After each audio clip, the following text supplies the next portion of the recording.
ನನಗೆ ಯಾರೋ ಈಗಷ್ಟೇ ಫೋನ್ ಮಾಡಿದರು, ನನ್ನ ಮಗಳು ಹಾಸ್ಪಿಟ್ಲಲ್ಲಿ ಅಡ್ಮಿಟ್ ಆಗಿದ್ದಾಳೆ ಅಂತ. ಯಾರಾದರೂ ಹೇಳಿ, ಎಲ್ಲಿದ್ದಾಳೆ ನನ್ನ ಮಗಳು? ನೀವೇ ನನಗೆ ಫೋನ್ ಮಾಡಿದ್ದು, ಪ್ಲೀಸ್ ಹೇಳಿ, ಎಲ್ಲಿದ್ದಾಳೆ ನನ್ನ ಮಗಳು? ಯಾರು ಬೇಕಿತ್ತು ನಿಮಗೆ? ಯಾಕೆ ಹೀಗೆ ಅಳ್ತಾ ಇದ್ದೀರಾ? ಅಳೋದನ್ನು ಬಿಟ್ಟು ಯಾವ ಪೇಷಂಟ್ ಅಂತ ಹೇಳಿ, ಪೇಷಂಟ್ ನೇಮ್ ಆದರೂ ಹೇಳಿ.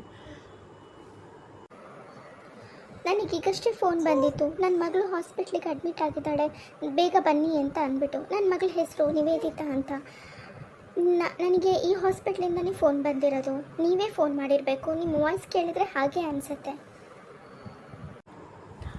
ಓ, ನೀವೇನಾ ಅದು? ನಿವೇದಿತಾ, ನಾನೇ ಫೋನ್ ಮಾಡಿರೋದು. ನಿಮ್ಮ ಮಗಳನ್ನ ಯಾರೋ ತಂದು ಹಾಸ್ಪಿಟ್ಲಿಗೆ ಸೇರಿಸಿದ್ದಾರೆ. ನಿಮ್ಮ ಮಗಳು ನದಿ ಪಕ್ಕದಲ್ಲಿ ಬಿದ್ದಿದ್ಲಂತೆ. ಏನಾಗಿದೆ ಯಾಕೆ ಅಂತ ಗೊತ್ತಿಲ್ಲ, ಡಾಕ್ಟರ್ ನೋಡ್ತಾ ಇದ್ದಾರೆ, ತಂದ್ಬಿಟ್ಟು ಹಾಸ್ಪಿಟ್ಲಿಗೆ ಸೇರಿಸಿದ್ದಾರೆ. ಎಲ್ಲಿದ್ದಾಳೆ ಅವಳೀಗ? ಏನಾಗಿದೆ ಅವಳಿಗೆ? ಹೆದರ್ಕೊಳ್ಳುವಂಥದ್ದು ಏನಿಲ್ಲ, ಡಾಕ್ಟರ್ ಚೆಕಪ್ ಮಾಡ್ತಾ ಇದ್ದಾರೆ. ಎಮರ್ಜೆನ್ಸಿ ಯೂನಿಟಲ್ಲಿ ಇದ್ದಾಳೆ, ಹೋಗಿ ನೋಡಿ. Thank you ma'am. ಹೇಗೆ ಹೋಗಬೇಕು? ಇಲ್ಲ, right side staircase use ಮಾಡ್ಕೊಂಡು ಹೋಗಿ, ಇಲ್ಲಾಂದರೆ ಲಿಫ್ಟ್ ಯೂಸ್ ಮಾಡಿ.